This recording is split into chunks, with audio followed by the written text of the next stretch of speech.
श्रीराम जय जय राम। नाम व प्रारब्ध भोग। नामाचा संबंध प्रारब्धाशी कसा आहे असे पुष्कळ लोक विचारतात। हा प्रश्न एका दृष्टीने फार महत्त्वाचा आहे। बहुतेक लोक प्रारब्ध टळावे म्हणून नाम घेतात।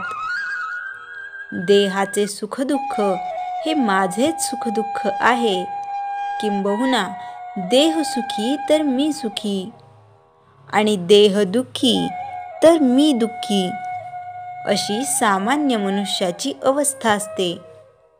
बरे, प्रारब्धाचे भोग हे आजपर्यंत कोणालाही चुकले नाहीत। मग कसे करावे? इथे असे लक्षात येते की प्रारब्धाची गती फक्त देहापुरतीच असते। म्हणून ज्याची देहबुद्धी कमी झाली तो देहाच्या सुखदुःखाने सुखी वा दुःखी होत नाही। नामाने देहबुद्धी कमी होते, म्हणून नामात राहणारा मनुष्य प्रारब्धाचे भोग भोगीत असताना देखील आनंदात असतो। नामाच्या आनंदापुढे त्याला प्रारब्धाची किंमत राहत नाही। नामाचे सामर्थ्य फार विलक्षण आहे। पूर्वी घडलेले अपराध नाम नाहीसे करते। वाया गेलेल्या माणसांना नाम तारते। नाम हा सर्व प्रार्थनांचा, सेवेचा, पूजेचा राजा आहे। आनंदमय अशा भगवंताचे सानिध्य नामाने लाभते आणि त्याची कृपा व्हायला वेळ लागत नाही। किंबहुना ज्याच्यावर भगवंताची कृपा होते त्याच्याच मुखात नाम येते।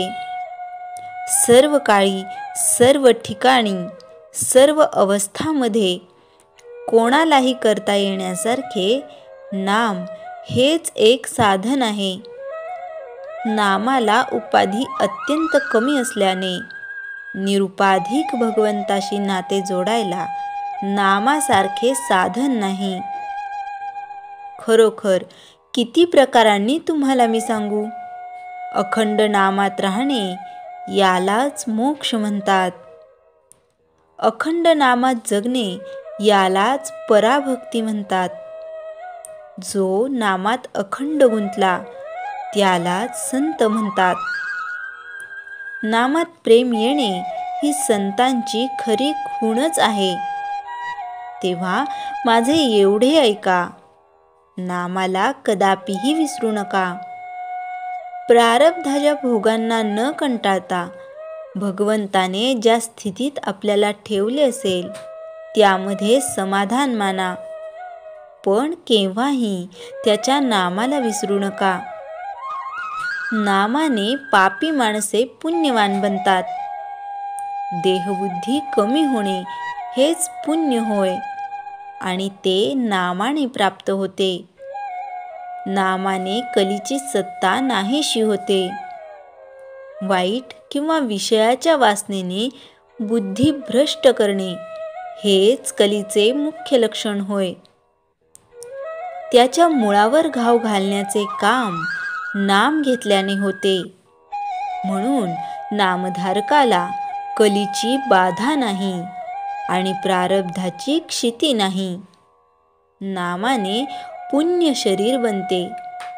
ज्याच्या अंतरात नाम असते तिथे भगवंताला यावे लागल्याने त्याच्या शरीरात सत्वगुणाची वाढ होते आणि तो पुण्यवान बनतो।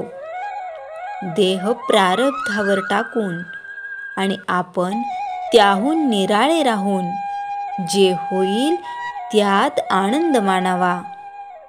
भोग प्रारब्धाने येतात असे म्हणण्यापेक्षा ते भगवंताच्या इच्छेने येतात असे म्हटले की समाधान मिळेल। श्रीराम जय जय राम। चैतन्यवाणी भगवंताला स्मरून काम करीत असताना जे योग्य दिसेल ते त्याच्या इच्छेनेच आहे असे समजून काम करावे। जो असे करील त्याला समाधान झालेच पाहिजे। श्रीराम जय राम जय जय राम. जयाच्या जनी जन्मनामार्थ झाला, जयाने सदा वासनामात केला. जयाच्या मुखी सर्वदा नाम कीर्ती, नमस्कार तया ब्रह्मचैतन्य मूर्ती. श्रीराम जय राम जय जय राम.